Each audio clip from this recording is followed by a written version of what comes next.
Hi, my name is Shafiq. Today I will be talking about feeding a dependent patient.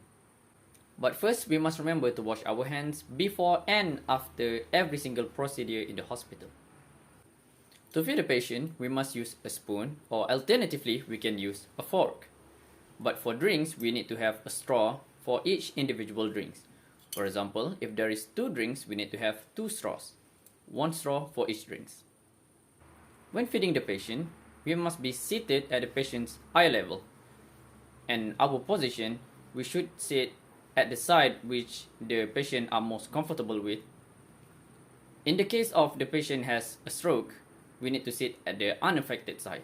So for example, if the stroke affect the left side of the patient, we need to sit at the right side of the patient. Before feeding the patient, we must inform what food is being served to the patient.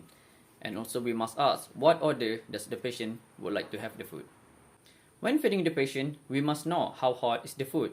To test this, we just need to take a small amount of the food and then put it on the inside of our wrist.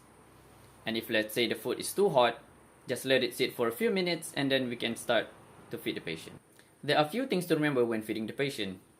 When feeding a solid food, the solid food must be at the tip of the spoon. We must alternate between solids and liquids, and remember to never rush the patient when feeding. Always let the patient eat at his own pace.